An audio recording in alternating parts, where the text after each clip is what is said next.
Selamat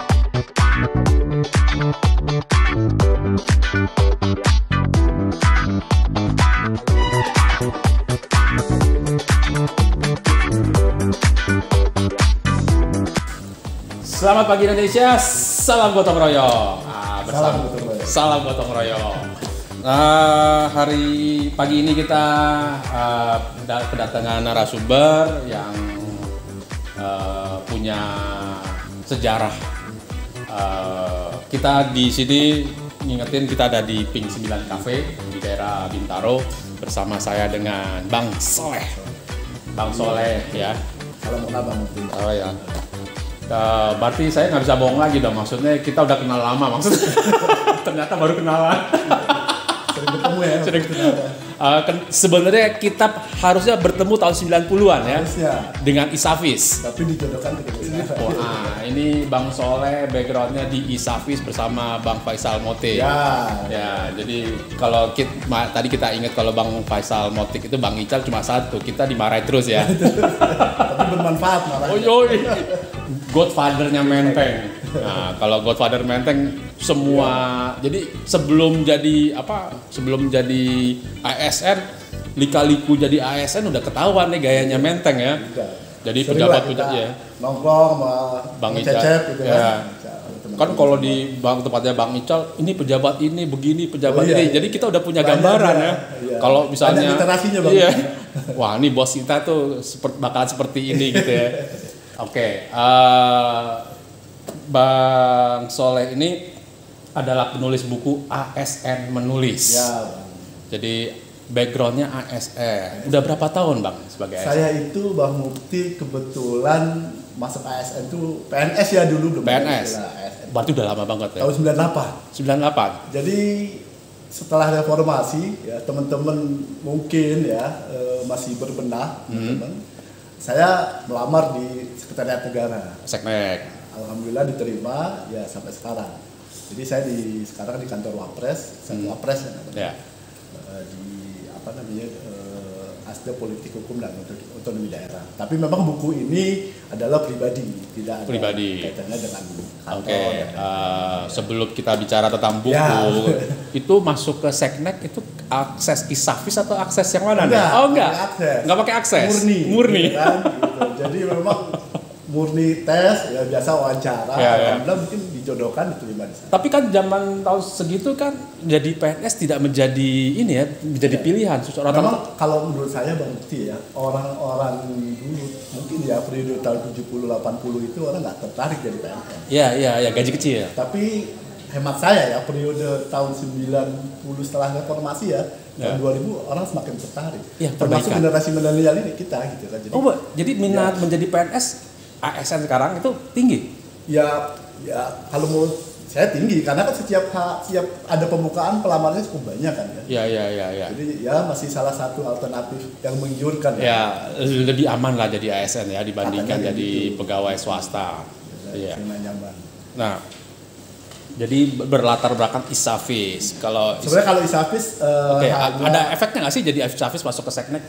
Nggak ada langsung. Tapi kan kita kalau beraktivitas di level mahasiswa dulu ya, kan kita banyak berpikir, banyak berkumpul kan dengan berbagai background, tentu memberikan dampak yang luar biasa dari segi wawasan ya. Mungkin kayak gitu. Jadi nongkrong dapat wawasan itu di Isafis. Kayak gitu. Jadi ya memang Isafis ini bagian dari perjalanan kegiatan lah ya. Saya sebelum masuk ke Seknek gitu. Kemampuan nulis di Isafis udah muncul belum? Kalau Isafis itu kan rata-rata orangnya bisa menulis. Berarti ketularan. Tapi memang saya sejak dulu udah pernah nulis nggak waktu di Isafis? 90-an saya gini Bang Mukti, saya tuh waktu SMP, saya alhamdulillah sudah baca bukunya Cak Nun ya. 87 lah lebih. Selilit Sang Kiai. Iya. Dan banyak lagi buku-bukunya kan. Berarti ada ininya ya, pengaruh itu, cara tulisnya. Ya. Buku budayawan, buku para sastrawan. Jadi ya di situ memang tantangannya ya, jadi seorang yang aktif di kegiatan katakanlah aktivitas pada saat itu memang membutuhkan itu. Dan sekarang menjadi modalitas tentunya ya, menambah substansi, networking. Dan jadi ISAFIS ini sangat mempengaruhi dalam pola pikir saya hingga saat ini pastinya kan, menjadi bagian yang tidak terpisahkan Bang Mukti. Betul, berarti kita harus salam dulu sama Bang Fadlizon di ISAFIS ya. Saya ingat Bang Fadlizon di ISAFIS ya. Woi, ya. Kemana Bang sekarang? Oke. Nah, waktu ISAFIS belum rajin nulis. Saya tuh tahun 94 ya waktu itu sempat menulis di Republika waktu itu. Masuk. Tapi dalam kolom kecil ya, mungkin kayak kolom seperti kolom mahasiswa kayak gitu ya. Iya. Saya udah bangga saat itu. Ya. Dan Republika kan masih awal-awal berdiri. Iya, dan lagi ngetop-ngetopnya juga tuh. Awal-awal. Bang Erick Thohir. Selanjutnya nulis sampai baru mulai lagi sekitar masuk PNS lah kayak gitu. Oke, kapan tuh nulis lagi waktu jadi ASN? Paling sekitar tahun 2003 sampai saya kuliah. Nggak lama dong. Nggak lama 5 tahun jadi PNS udah nulis lagi. Apa saja yang saya tulis pokoknya deh. Nggak. Tulisan yang paling menarik waktu tahun 2003 itu? Saya pernah sebenarnya gini, yang saya tulis itu kan karena background saya bidang hukum ya. Oke. Jadi saya lebih menulis tentang peristiwa-peristiwa hukum. Peristiwa politik juga ya, tetapi karena waktu itu saya jadi PNS ya, jadi saya membatasi artikel-artikel saya itu bersifat konstruktif gitu kan. Ada temuan-temuan masalah yang memang harus disampaikan, yang harus dibangun sehingga tulisan itu sampai ke masyarakat dengan baik.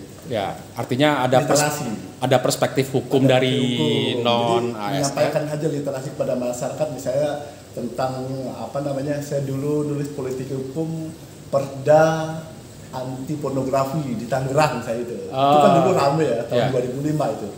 Kita memberikan literasi soal itu, soal pro dan kontra itu. Jadi memang fungsinya ketika saya menulis itu setidaknya menyampaikan segala sesuatu yang sifatnya konstruktif gitu.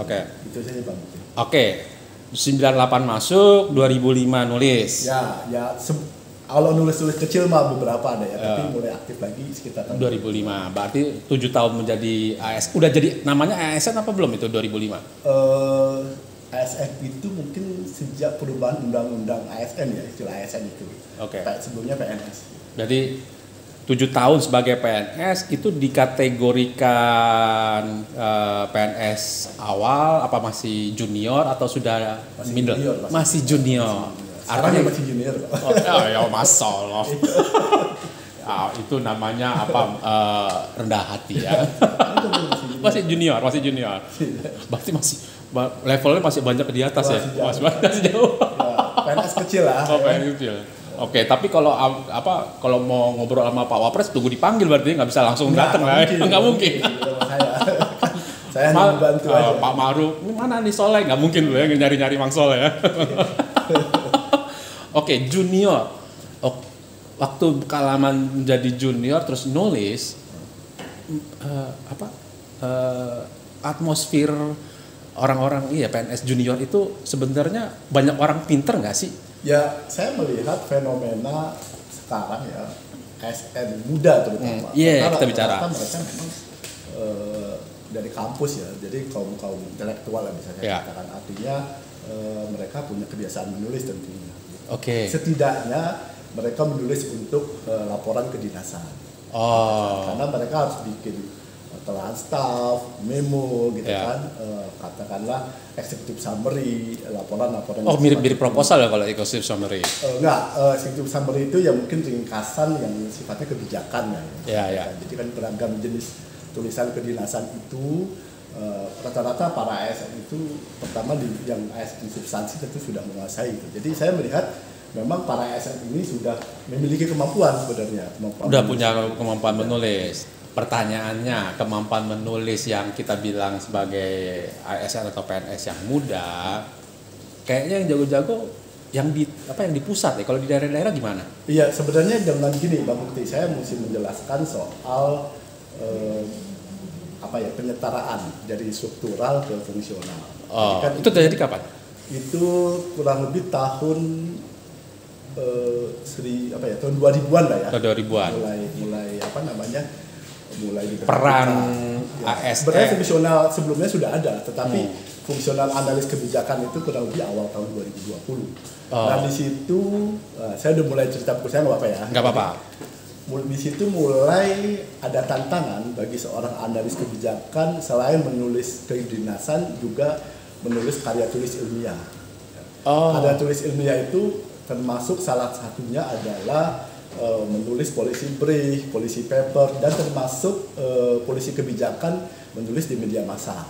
Oh gitu. Dan itu mengandung angka kredit gitu. Nah, jadi manfaatnya di situ ya. Mungkin ada sisi bahwa talenta ASN yang katakanlah memiliki kemampuan menulis mempunyai ruang yang lebih. Gitu. Ya, karena memang ada aturannya di Permen PAN 45 tahun 2013 itu bagi teman-teman ASN, analis kebijakan, mungkin analis fungsional umum juga seperti kehumasan atau yang lainnya memiliki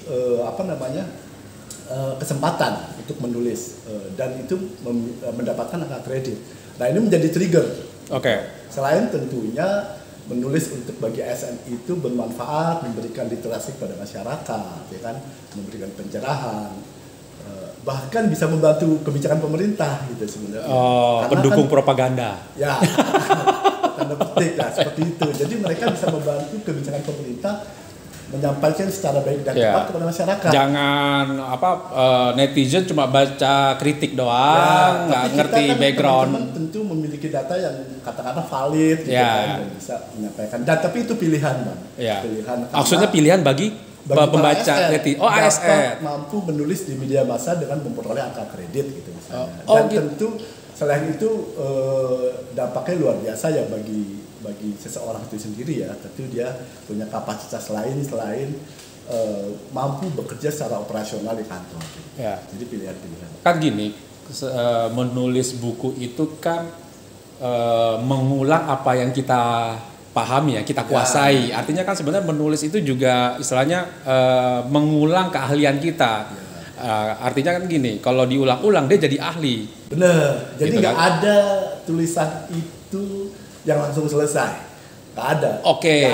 Jadi tulisan itu bertahap. Saya baru dengar tuh. Gimana? Nggak ada tulisan tidak ada yang langsung selesai itu nggak ada. Dia pasti mengalami proses penyempurnaan. Perbaikan. Iya gitu. Jadi makanya jalanin aja, tulis aja gitu, apa saja. Artinya gini, menulis itu boleh salah? Bukan boleh salah. Tulisan itu kurang sempurna itu, Pak. Oke, saya biasa, revisi. Menulis itu nggak apa-apa tidak sempurna. Ya, tapi terus berproses. Tapi tidak boleh salah. Nah, karena tulisan itu yang tahu enak atau tidak sebenarnya dibaca ya. Sebenarnya kita juga yang tahu sebelum orang lain. Ya. Nah, kita lama-lama tahu kekurangan kita nih. Pelan-pelan. Jadi harus tetap memulai gitu. Nanti ada prosesnya orang bosen, males, nggak punya bahan bacaan, takut, itu macam-macam kan orang. Writer's block. Ya, benar, writer's block. Jadi orang kan nggak mau menulis itu banyak sebabnya gitu kan. Nah, sebab umumnya mungkin nggak punya kemampuan, malas baca, nggak punya isu, kan? Atau kalau punya isu nggak punya keberanian, ini khususnya menulis di media massa. Itu malas. Malas, kan? Nah gitu. Semuanya itu kata kunci cuma satu, malas.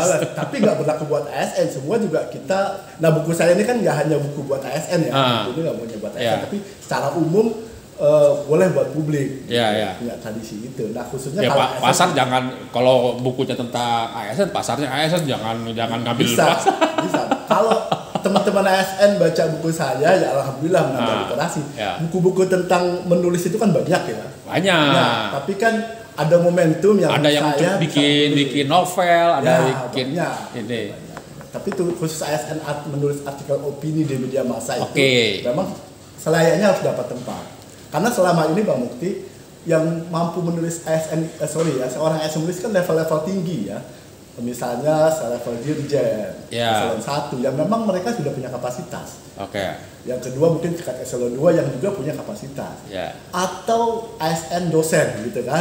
Mereka udah punya kapasitas. Widya suara. Tapi kalau ASN di level bawah, eselon 3, 4 atau staf biasa, nah setahu saya sepanjang mereka belum punya tradisi untuk menulis di tempat-tempat umum, di media massa umum.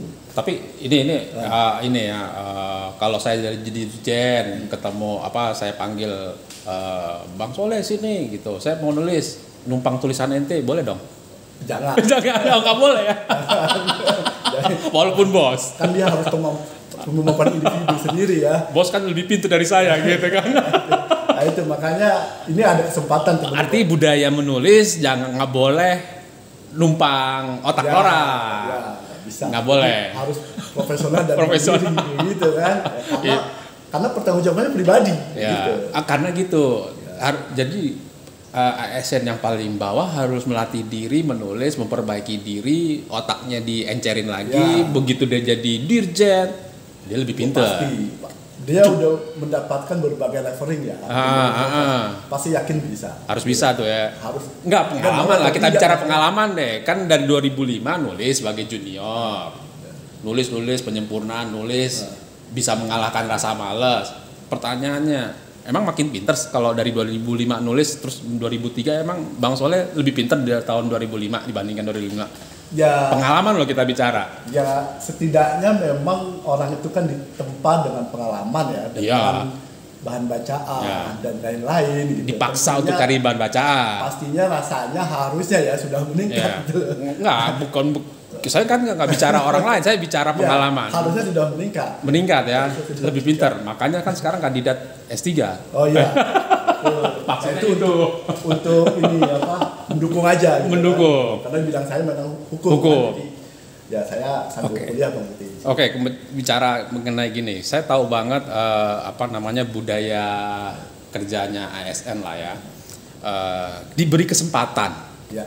Diberi kesempatan sehingga diberikan semacam kredit angka kredit. Pertanyaannya kesempatan itu setelah ini nulis tahun berapa nih? Saya nulis itu 2001 akhir ya kurang lebih. Ini 2000 karena dia masa pandemi itu saya nulis 4 bulan. 2021 4 bulan. Jadi 2022 awal saya launching buku ini.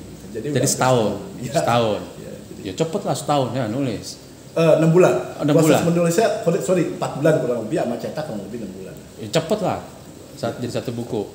Oke.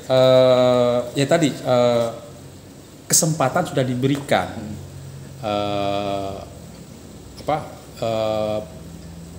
Menurut Bang Soleh, kesempatan itu banyak yang ambil nggak sih? Untuk orang tertarik nggak? Begini, saya agak cerita sedikit ya. Sebenarnya kesempatan itu sangat terbuka.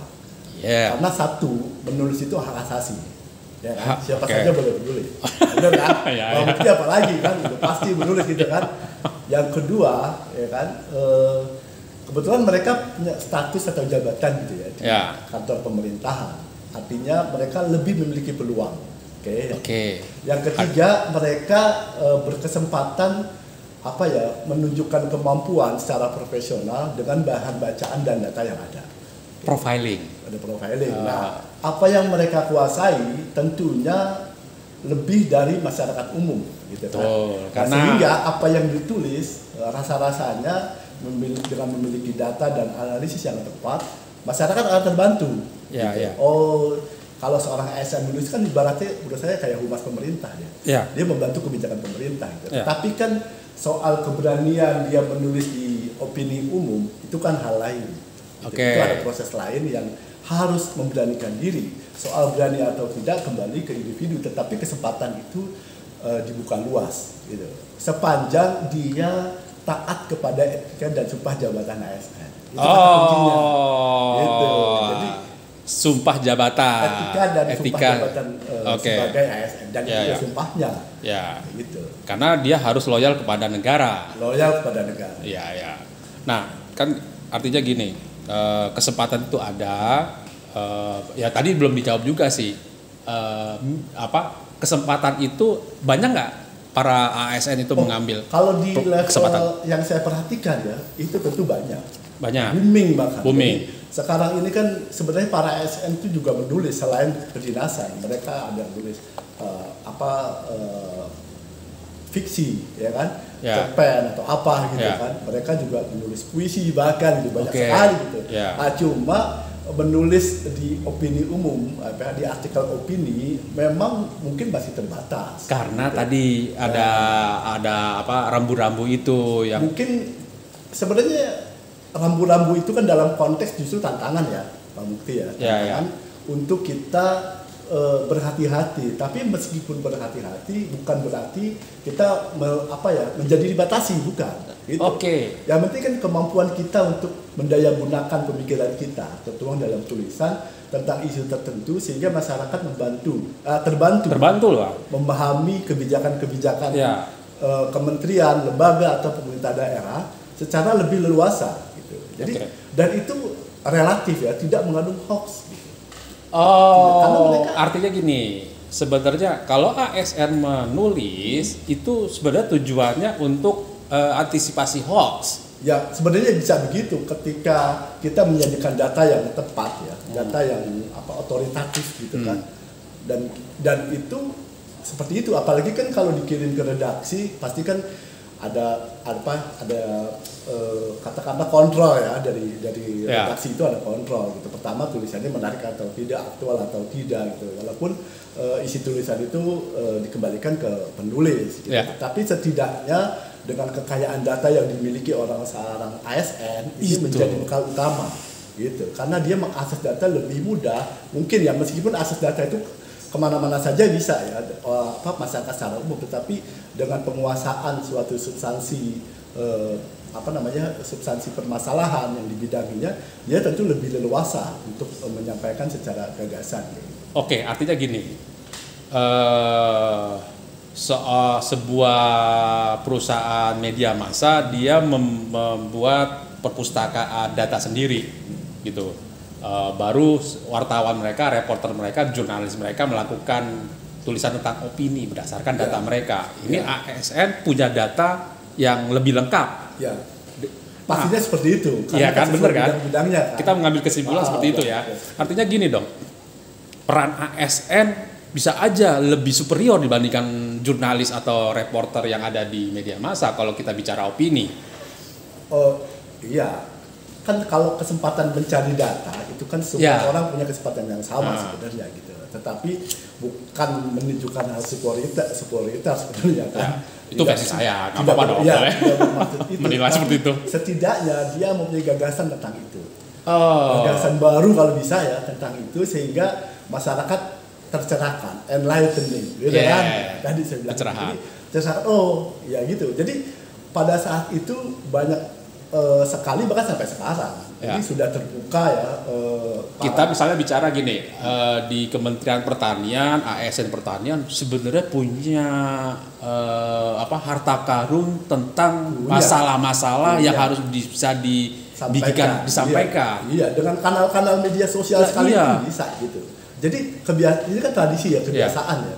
Saya rasa sih kemampuan ini kan namanya menulis harus terus diasah ya. Nggak ada, saya bilang tadi nggak ada tulisan yang bisa langsung selesai. Langsung bagus tuh nggak ada. Pasti melalui proses. Dan sebenarnya tulisan pertama tidak sempurna, baru tulisan 4 yang misalnya mengkritik tulisan pertama. Tulisan ke-20 baru enak dibaca, baru sempurna gitu kan. Baru bagus maksudnya seperti itu. Jadi dinamika inilah proses kreatif ini yang harus dijalankan.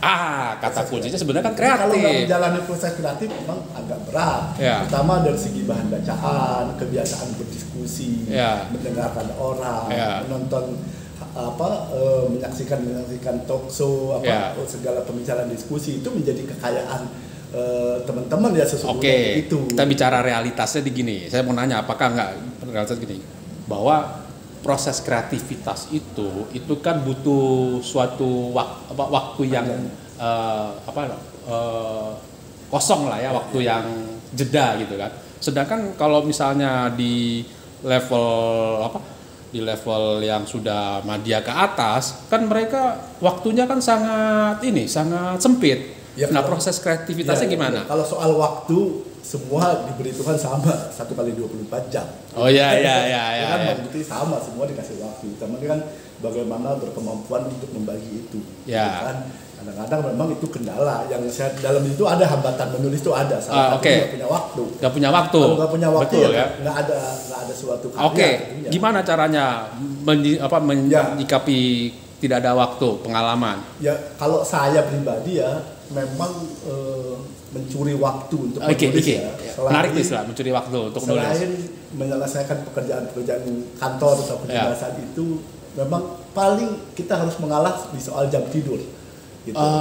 Jam tidur ini tapi kan berisiko ke kesehatan kan. Ya. Kalau saya punya tipe gini, ini hal yang ideal ya, yang saya juga kadang-kadang alpa melakukan. Jadi kita harus baca buku minimal 1 hari 1 jam gitu kan. Ya. Atau setiap hari harus menulis gitu kan. Menulis apa aja. Disiplin. Ya, disiplin aja, menulis apa aja. Jadi setiap dapat ide ya kita nulis gitu. Banyak sekali ide yang di era internet ini kan luar biasa banyak ya. Tapi kita pasti punya opini, punya pendapat tentang tulisan orang. Oke, dicangking maksudnya kan dipilah-pilah dulu Pak. Maksudnya gini, dicangking itu gini. Nulis hari ini temanya beda, ini beda. Berarti kan ada banyak tema-tema yang mau ditulis. Gitu. Ya, sebenarnya kalau khusus di media massa ya, ini kan kalau artikel opini kan menyangkut aktualitas ya. Redaksi nggak mau menerima tulisan yang nggak aktual gitu kan. Ya, cari yang long issue. Long issue itu yang isunya panjang gitu. Kalau short issue, misalnya isu tentang hal yang paling aktual sekarang. Stunting. Apapun itu ya, pokoknya apa aja yang tulis. Itu kita berebut dengan kuotanya media kan, untuk hal-hal yang sangat aktual yang harus dibaca besok gitu. Itu harus. Tapi kalau long issue gitu kan, isu-isu yang sifatnya panjang, kita bisa kapan saja menulis. Kita bicara misalnya nulis Indonesia tahun 2045 itu panjang tuh. Kita bisa menyiapkan waktu. Jadi kita harus bisa memilih kita mau nulis yang hot issue atau katakanlah atau long issue yang isunya panjang gitu. Jadi kita ada. Yang paling enak yang untuk pemula, ASN pemula yang mau nulis itu enaknya. Saya sih bagusnya memang long issue. Long issue karena banyak sekali peristiwa-peristiwa yang sifatnya tahunan. Dan apa saja kan bisa ditulis gitu. Betul. Gitu. Jadi saya sering nulis long issue karena saya nggak bisa bersaing gitu kan. Dengan aktualitas sehari-hari itu kan kita berkejar-kejaran gitu. Sehingga harus benar-benar memaksa waktu. Tapi kalau long issue kita lebih leluasa. Lebih punya waktu, tapi kita harus punya tempo juga, jeda kapan selesai. Jangan setelah itu ditinggal ya lama-lama juga kita jadi malas. Jadi harus kebiasaan memaintain tulisan itu, kurangnya di mana, tambahnya di mana gitu, sampai pada timeline tertentu itu selesai. Dan tulisan itu memang nggak langsung selesai, tapi harus selesai kayak gitu. Harus selesai itu dengan timeline yang kita punya. Jadi saya selalu misalnya tulisan ini karena isunya long issue, saya cukuplah 2 minggu gitu. Jangan terlalu lama juga, karena nanti kita akan memikirkan hal yang baru lagi.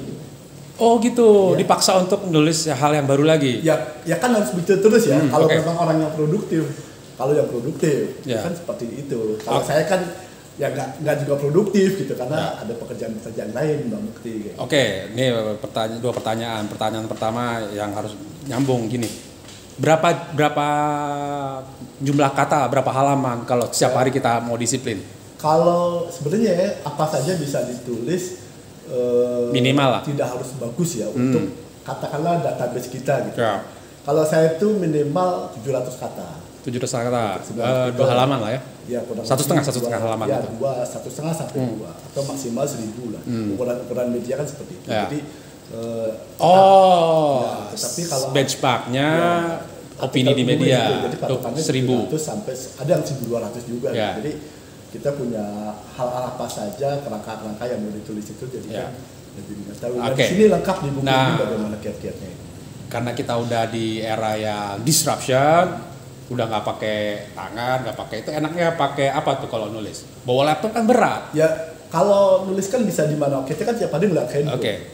Tergantung ini. Tapi pengalamannya Bang Soleh, dia abang biasanya nulis di mana tuh, di iPad? Yang pastinya kan kita yang lebih nyaman itu tentu di komputer dan di laptop ya. Tapi kalau ada waktu luang dan gagasan itu muncul yang akan ditulis, saya awali melalui handphone. Gitu. Cangking ide. Checklist lah, apa poin-poin. Iya. Itu kan selalu ada waktu awal-awal itu gitu. Kadang orang itu termasuk juga nggak selalu dalam kondisi fit, nggak juga gitu kan. Karena saya kan posisinya tugas pokok saya ada ASN, tapi berkesempatan nulis buku ini karena memang ada panggilan juga sih sebenarnya gitu. Kenapa nggak nulis buku ini kayak gitu. Meskipun buku-buku tentang penulisan itu kan banyak ya Bang Putih ya. Tapi ini ini kan dibikin tahun 2022. Terbitnya lah 2002. Sekarang udah 2003. Awal 2003 itu ada ChatGPT AI. Ya. Menulis di ASN menulis kan sangat terbantu untuk dibantu lo artificial intelligence. Walaupun datanya kan kalau AI itu kan 2017 kalau nggak salah paling terakhir. Dipakai nggak? Sebenarnya kalau saya ya menanggapi AI itu kan kita kan tidak bisa menghindari teknologi. Itu satu. Berarti harus dibuat keniscayaan gitu kan. Tetapi minimal kan mempermudah lah pakai AI. Namanya orang menulis itu kan adalah memiliki diksi sendiri gitu. Kalau AI kan robot minimal gambarannya ada tuh, tinggal kita rapiin. Berarti dipakai dong AI. Ya artinya itu kan selalu masukkan data saja sebenarnya. Tetapi diksi, gaya itu kan seni tersendiri. Jangan lupa menulis itu seni. Beda dengan AI itu ya bukan cita rasa gitu kayak gitu. Tapi kan data tapi walaupun 2017 tetap apapun lengkap. Itu kan saya bilang itu alat-alat bantu. Gitu. Tergantung orang mau menggunakan atau menyalahgunakan. Berarti nggak haram dong pakai ChatGPT untuk bantu nulis-nulis buat ASN. Ya selagi itu mendukung data dan untuk bahan analisis ya pakai aja. Ya pakai. Tapi kan kita tetap murni itu gagasan kita gitu, gagasan baru kita. Ya kita harus menghindari plagiat. Menghindari copy paste yang sifatnya itu copy paste. Gitu. Jadi tetap aja menulis itu adalah seni kalau menurut saya sih ya. Gitu. Ya meskipun kita di era digital internet itu kita juga terbantukan sebenarnya. Oke. Gini bicara tentang tadi kesan ASN. Saya tahu yang pinter-pinter itu pasti di pusat. Kalau di daerah ASN menulis gimana, Pak? Bang Mukti kebetulan waktu ini buku launching ya, pertama tentu launching di kantor saya. Alhamdulillah yang hadir itu 400-an lebih. 400? Ya, 400-an. Saya menyampaikan isi buku ini, alhamdulillah kantor saya mendukung lah. Satu itu. Kedua, terima kasih Pak Wapres. Artinya minat ASN untuk menulis itu luar biasa. Jadi, gitu? Pesertanya itu pusat dan daerah dan lembaga. Oke, berapa persen pusat, berapa persen daerah? Sebentar. Jadi ketika banyak itu, pertama di pusat tentunya. Daerah juga begitu. Daerah itu banyak talenta ASN yang sama sebenarnya dengan di pusat. Karena kan kesempatan orang sekolah, melakukan diklat, bahan bacaan, internet kan sama sebenarnya gitu. Bahkan ASN di pusat daerah itu banyak yang luar biasa sebenarnya. Nah, hanya buku ini kan membantu yang sifatnya umum. Jadi siapa saja bisa. Meskipun dia ASN di wilayah teknik. Misalnya saya di dinas dinas kebakaran misalnya. Ada teknis tuh ya? Ya teknis. Bagaimana saya bisa menulis? Kenapa nggak bisa? Bisa tetap. Gak harus ASN yang di bidang substansi. Gak harus di bidang yang emang menggeluti hal-hal yang kalau teknis berarti dia bicara tentang penyempurnaan SOP. Ya apapun. Tapi ketika dia punya bakat sendiri di luar bidangnya, ya kan? Dia punya teknis tentang penanggulangan kebakaran. Tapi satu sisi dia punya analisis di bidang lain. Bisa gitu kan? Kenapa enggak? Kan kesempatannya sama semua gitu. Jadi saya bilang ini buku bukan hanya untuk ASN di bidang substansi, bidang teknis pun bisa. Nah, memang kendalanya dia nggak terkait waktu itu nggak terkait dengan angka kredit, gitu kan. Sekarang sebenarnya lagi proses kita tidak bertumpu lagi ke angka kredit ya setahu ini orang teman-teman yang tahu. Jadi teman lembaga administrasi negara yang tahu.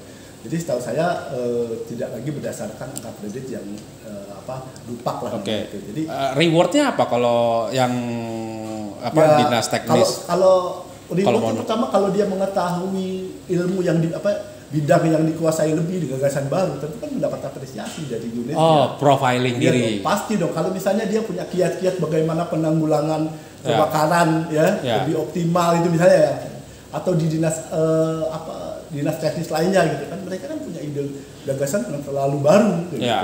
Nah setelah itu mereka menguasai substansinya. Jadi ini umum, buku ini umum untuk siapa saja membaca. Karena tidak terbatas ASN, hanya momentumnya saja pada saat itu ketika ASN mengalami penyetaraan dari struktural ke fungsional. Jadi kesempatan mendapatkan kredit, dan saya menemukan momentum itu Bang. Nah mengenai ASN menulis, efek jangka panjangnya, kalau kita bicara efek jangka panjang ya menulis, kita bicara masa depan, bahwa ASN menulis itu yang perlu, ya pasti kan efeknya pasti bagus nih, karena memperbaiki cara berpikir cara berpikir si ASN. Yang perlu diantisipasi, ini kan akan terjadi banyak banyak orang ahli menulis. Ya, memang kan tantangannya kita kan budaya kerja di birokrasi ini kan semakin lama udah makin berubah ya, semakin cepat, inovatif. Kan tantangan seperti itu agile. Cepat, Jadi kan pemerintah pengen layanan publik itu cepat, mudah gitu kan. Terus nggak ada lagi tuh kesan ASN yang malas, yang ASN yang katakanlah yang tidak diinginkan. Tapi dengan fenomena menulis ini sebenarnya hanya salah satu kesempatan membantu unit-unit masing-masing gitu kan. Nah, soal kemampuan dan keberanian hal yang berbeda. Ketika dia mampu, dia belum tentu berani. Berani itu pertama memang harus memiliki kepercayaan diri. Ada dukungan dari pimpinan. Itu dia. Karena yang ditulis itu meskipun tidak mengatasnamakan institusi, tetap saja karena status ASN itu kan melekat ya, fungsi dan tugasnya yang saya tanggung jawab lah, ada etika dan tanggung jawab, dia lebih dari masyarakat umum tentunya. Nah ini tantangan, jadi bukan hanya persoalan angka akredit juga, bukan hanya persoalan bisa membantu kebijakan pemerintah, tapi untuk meningkatkan talenta dia masing-masing. Dan sama juga lah dengan masyarakat umum. Bayangkan kalau tradisi menulis ini untuk rakyat Indonesia itu luar biasa. Mereka pasti punya tradisi membaca, Bang. Ketika punya tradisi membaca, dia terhindar dari hoax, gitu. Milih. Gitu. Iya, jadi kan banyak orang yang sekedar baca judul langsung share, gitu kan.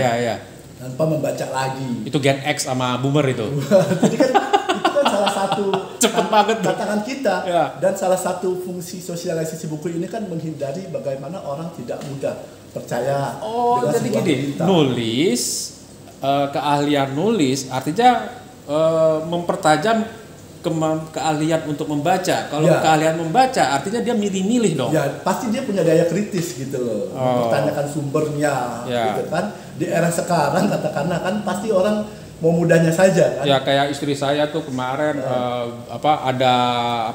botol aqua yang 1,5 liter kalau di mobil kelamaan bisa meledak, kan nggak kritis. Dan memang sebenarnya menumbuhkan daya kritis itu kan nggak hanya berlaku untuk siapa saja, artinya umum ya, sebenarnya kayak gitu. Itu kan tugas literasi gitu sebenarnya. Tapi kan ini menjadi kesempatan ya, kalau seorang ASN menulis itu kan berarti memiliki daya kritis yang sifatnya konstruktif sebenarnya. Kayak gitu, dia lebih mudah menemukan jalannya. Kita bandingin ya 2023, 2005 sama 98 sebelum pas jadi PNS. 2023 kalau kesimpulan Bang Soleh kita menjadi kritis, ya kan, kritis nih. Punya anak tahun berapa? Saya anak tahun lahir 2001. 2001 udah punya anak. Pertanyaannya dibandingin 2023, 2005, 98 lebih kritis 2003 kan? Apakah kemampuan kritis itu dinikmati anak-anak kita? Ini itu kan kritis nih sebagai orang tua. Mau review juga. Jadi maksudnya gini, hubungan kita sama anak, gara-gara kita menulis, kritis. Nah, peran orang tua sebagai yang kritis ngebantu nggak perkembangan anak? Ya sebenarnya kalau hal-hal yang sifatnya parenting gitu nah, kalau katakanlah orang tuanya, ayah ibunya punya penalaran yang aktif, produktif gitu, tentu rasanya berdampak kepada anak. Dan bahkan menular. Gitu. Betul. Nah, anak saya ini kebetulan juga dia reporter. Dia nulis juga, Jadi mungkin itu tertular atau apa. Padahal saya nggak ngajarin juga gitu. Dia emang kan komunikasi. Nyuruh belajar sama ngasih contoh beda. Lebih efektif ngasih contoh. Saya nggak pernah mengajarkan bagaimana menulis, tapi dia menulis dengan sendirinya kayak gitu. Nah, tapi kritis ini jangan di apa ya? Dianggap sesuatu yang seperti apa ya? Kritis ini untuk bermanfaat untuk apa? Jati diri sendiri sebenarnya. Gitu. Tadi self improvement. Self improvement. Menghindari hoax itu kan bentuk kekritisan. Kita apa sih ini bahannya apa gitu. Kita baca dulu gitu. Pantas gak di-share? Pantas gak dibagi-bagi gitu enggak? Kan perlu daya kritis.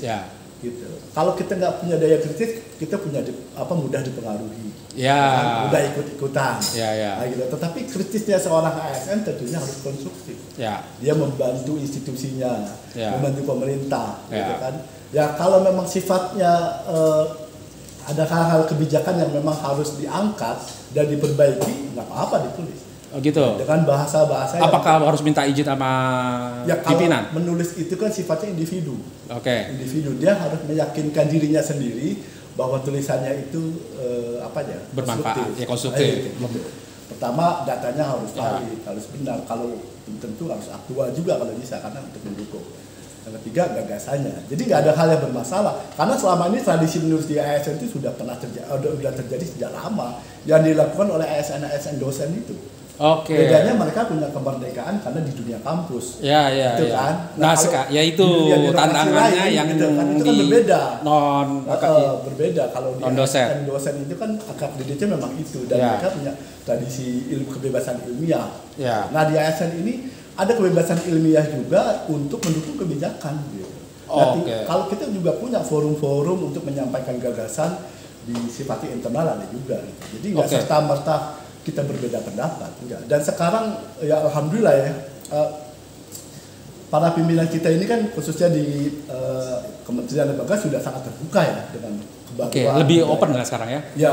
Ada tradisi budaya kerja yang memang seperti itu ya. Nggak bisa lagi tuh kita nggak memiliki nalar yang kritis dalam konteks mereview kebijakan sehingga lebih konstruktif di levelnya masing-masing tentu. Di levelnya masing-masing. Artinya gini dong, budaya ASN menulis akan dibudayakan lah, seharusnya seperti itu.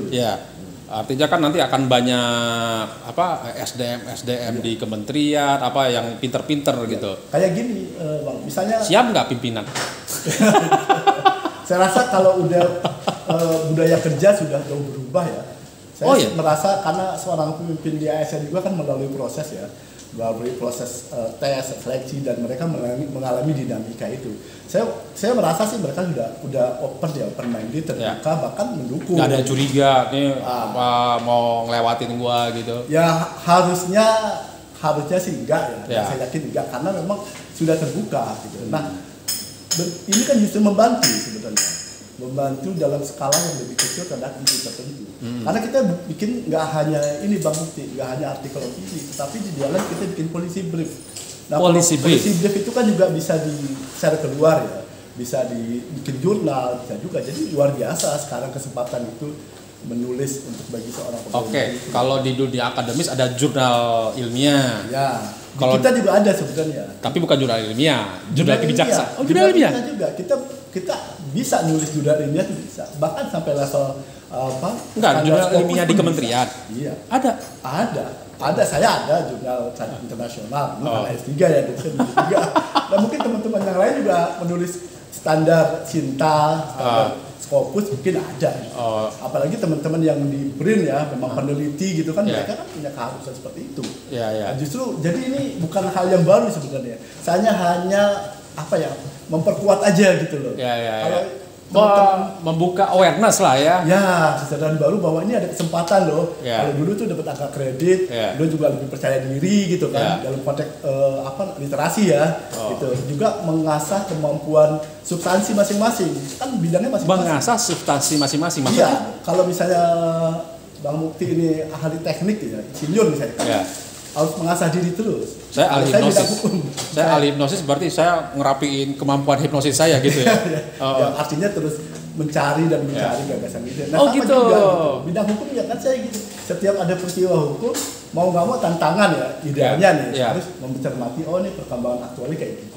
Kita harus tahu tuh minimal. Perkembangan. Dia kita baca-baca berita. Berarti sedikit yang harus dilatih adalah cara kita melihat itu, ini tantangan nggak? Semuanya tantangan sebenarnya. Semuanya tantangan.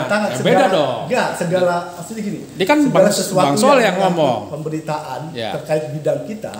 Itu tantangan kita untuk menganalisis gitu. Untuk diri kita ya. Iya. Tapi ketika menyampaikan dalam bentuk gagasan itu harus lebih rapi, lebih baik kayak gitu. Jadi segala sesuatu karena kan di era digital ini kita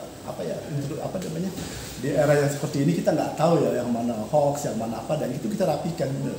Kita pencarian data itu harus valid lah. Terakhir kita ngelihat sebagai melihat semua itu sebagai tantangan lah ya. Kalau kita sebagai ASN pengen memperbaiki diri, minimal semua itu harus dijadikan tantangan. Nyari gagasannya gimana? Itu yang paling menarik. Ya, gagasan itu kan tidak tumbuh dengan sendirinya. Pertama dari olah pikir kita. Kedua mungkin lewat sarana-sarana diskusi seperti sekarang ini. Cuman gagasan itu, apakah gagasan itu benar-benar menyentuh, bagus, itu kan hal lain ya, dan itu harus dilatih gitu kan. Ada gagasan yang biasa saja, tapi gagasan yang menonjol, yang baik, yang orang wah terkaget-kaget ya itu gagasan yang tentunya layak susah lah itu, dan tentu dapat diterima, syukur-syukur dapat terima gagasan itu kan memang melalui proses perenungan mungkin proses. Kalau saya punya gagasan biasa-biasa aja boleh dong nulis, nggak ada masalah. Tapi kan kita punya angle-nya apa nih gitu. Jadi gagasan biasa cuma masalah angle-nya ini apa yang kita kuat di sini gagasannya gitu. Kan ada macam angle-nya kan, nggak seluruhnya secara general itu kita harus mampu. Kita dengan angle yang kita kuasai tentunya. Kandidat S3-nya di satu saja. Nah kalau bicara S3 saya ngambil politik hukum penyiaran. Jadi saya mencermati gagasannya apa? Gagasannya biasa-biasa aja, gagasannya luar biasa. Saya nanti Bang Mukti kan, gagasannya nanti banyak. Minta tolong aja. Jadi gagasannya itu banyak ya. Nanti deh. Maksudnya gini, itu gagasan biasa aja atau memang? Ya gagasannya menurut saya sih. Kan udah S3 itu kan harus mimpinya strategi banget gitu. Karena saya harus mempertahankan depan guru besar itu kan, bahwa bagaimana penyiaran itu dari era monopoli ke penyiaran yang berkompetisi. Bagaimana penyiaran kompetisi sekarang era sudah internet. Penyiaran itu televisi dan radio itu harus bersaing dengan platform digital global. Nah dia harus bisa menempatkan diri. Ya kan biasa aja itu. Di mana? Biasanya itu belum selesai ini. Gagasan barunya itu apa? Gagasan barunya. Nanti ada urusan pengawasan dari konten, dari regulasi. Saya nggak buka sekarang. Next, kapan selesai? Kapan dikukuhan? 1 bulan 2 bulan ini. Langsung dikukuhkan gitu ya, jadi prof gitu ya. Berarti cuma masalah angle walaupun cuma biasa-biasa aja. Jadi kan angle. Itu seperti dalam disertasi saya juga kan saya memilih topik itu karena saya satu tertarik, kedua punya gagasan baru. Gini, gagasan biasa-biasa aja, angle-nya ada yang baru. Tapi kalau angle-nya istilahnya angle bodoh lah, dianggap angle-nya sih. Ini pertanyaan kan gini, misalnya tadi gagasannya adalah disruption di dunia media massa. Angle-nya adalah tadi ada regulasi apa segala macam. Tapi saya punya angle yang istilahnya gimana caranya orang awam bisa mempunyai platform media online yang misalnya bakalan jadi hebat. Karena saya bidangnya hukum, ini saya ruang lingkupnya politik hukum. Nah, itu dulu. Ruang politik hukum itu kan bagaimana negara membuat aturan, membentuk aturan baru atau mengganti aturan lama menjadi baru, gitu kan? Atau mengganti sebagian. Transisional. Karena politik hukum itu kan kami cermati dari era Orde Lama, Orde Baru, sampai Orde Reformasi. Oh, 3 orde baru? 3 orde. Nah, itu kan setiap era itu, setiap rezim itu ada perundang-undangan yang masing-masing. Gitu. Saya analisis dari segi itu. Angle-nya itu dari ruang lingkup politik hukum. Nah, jadi bagaimana kebijakan negara terhadap penyiaran dari dulu monopoli. Sekarang dulu monopoli karena yang punya siaran itu katakanlah TVRI. TVRI menjadi colong pemerintah ketika itu. Ya kan nggak ada pesaingnya lagi. Nah, kedua transisinya mungkin di era katakanlah RCTI, televisi swasta lainnya, RCTI, SCTV, TVRI gitu kan. Nah, itu udah mulai tuh. Tetapi kan dalam ruang lingkup suatu keluarga besar di rezim ketika itu pemiliknya. Nah, ketika di era reformasi mulai terbuka menjadi frekuensi milik publik, siapa saja bisa berusaha di bidang itu meskipun terbatas karena pada modal kan. Nah, dihajar lagi apa ditempa dengan era media sosial. Pemodal kalah. Bersaing dengan itu sekarang. Pemodal aja kalah sama mereka vlogger YouTuber. Kembanglah konten YouTuber, konten kreator itu karena pusing itu. Iya, karena mereka pemilik modal. Dan ini Bang Mukti, kalau televisi TV dan radio itu kan diatur oleh KPI, karena mereka versi publik. Nah, kalau platform digital global, YouTube, TikTok, Facebook, mereka nggak melalui aturan KPI. Nah, KPI memang lagi berusaha untuk mengawasi itu. Pusing mereka. Ada wacana mengawasi itu kan. Kita nggak tahu undang-undang penyiaran yang baru kayak apa. Gitu. Jadi, nah di situ menurut saya jadi menarik. Tetapi kan konten global platform itu diawasi oleh Kominfo. Pemerintah yang Kominfo. Nanti bagaimana negara membuat undang-undang baru pengganti penyiaran itu, apakah akan mengakomodir platform digital? Kita lihat aja nanti seperti itu. Jadi gini, bahwa tadi monopoli,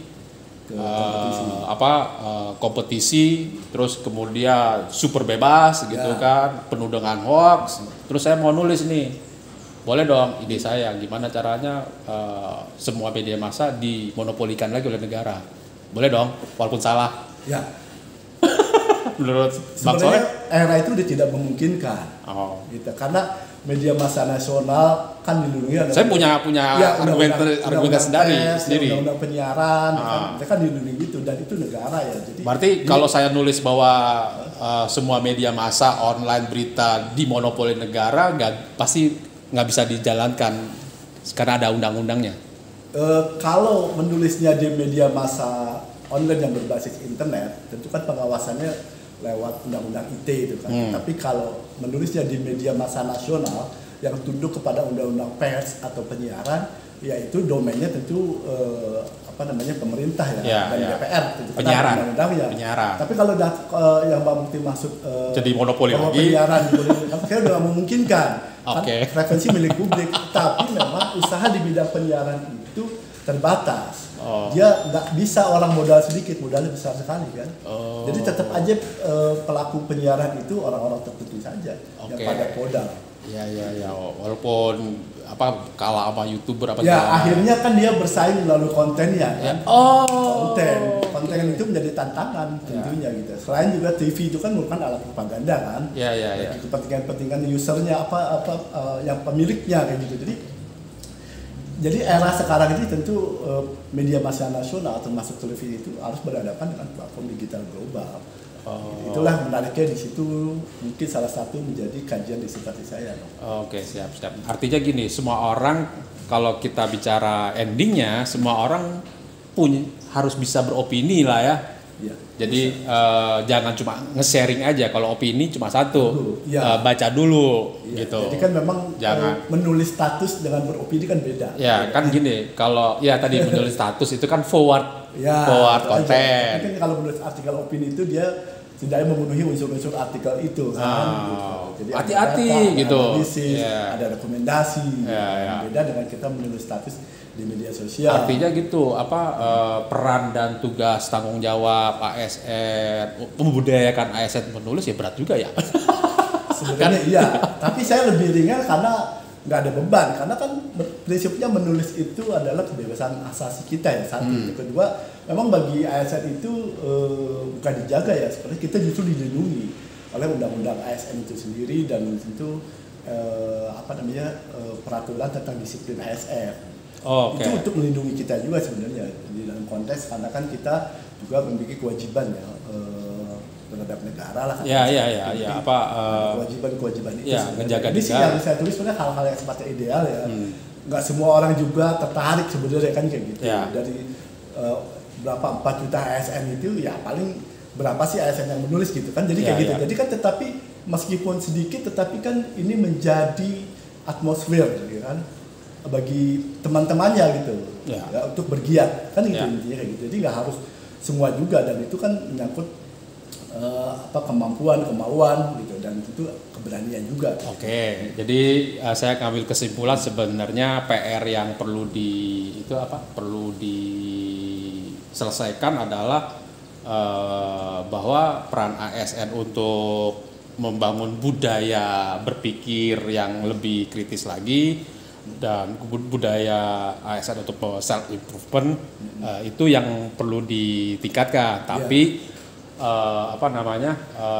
budaya yang ada keterbatasan tetap harus kita antisipasi. Tapi gini, untuk PR lagi untuk next ketemuan kan tadi kesempatan, minat dan akhirnya kesempatan itu diambil oleh para ASN sehingga menjadi ASN yang istilahnya berkualitas gitu. Itu kan banyak PR-nya tuh yang perlu kita ini. Nah, saya nggak tahu kapan harus ketemu lagi. Kita mau istilahnya update-nya ini minat. Gini Bang Muci, rata-rata teman-teman ASN itu kan memang udah bisa menulis. Menurut pandangan saya ya. Jadi saya juga bukan merasa lebih juga nulis buku ini. Ada yang lebih lah, ada yang momentum dan ada waktu gitu Bang Muci. Jadi teman-teman saya di kantor itu sudah punya kemampuan semua. Gitu. Hanya kan mereka juga ada minat dan kemauan mau menulis apanya. Itu pemaksaan sebenarnya. Tapi ini bagian dari literasi sebenarnya kayak gitu aja. Jadi bukan berarti saya lebih dari mereka atau apa. Bukan sih. Karena mereka punya disiplin ilmu masing-masing gitu. Dan kan gini, saya rasa jauh banyak orang yang punya kemampuan juga itu banyak sekali. Gitu.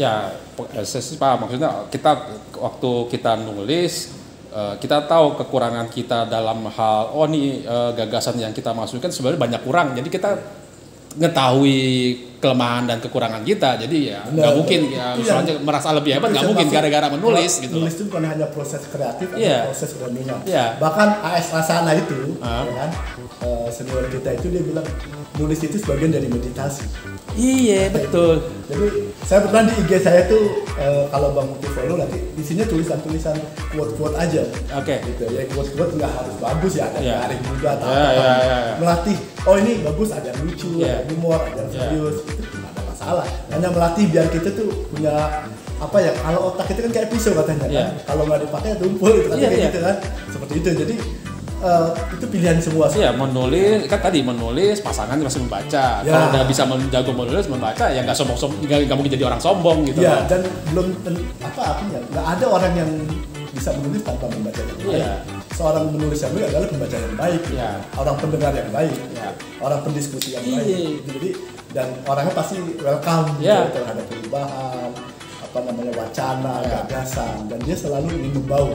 Gitu. Jadi itu salah satu bentuk juga tantangan sebenarnya kan bagi seorang ASN ke depannya, nggak bisa tertutup lagi kita. Artinya gini, saya men-challenge Bang Soleh, maksudnya gini, sebagai menulis berarti kalau kita next ketemu mungkin bawa teman yang istilahnya, ada buku baru nih kita bahas gitu. Kita akan ketemu lagi. Untuk ASN yang menulis, kendala nanti kita mapping lagi, kita dalamin lagi masalah-masalah untuk menulis. Terima kasih, salam Indonesia, salam Gotong Royong. Thank you.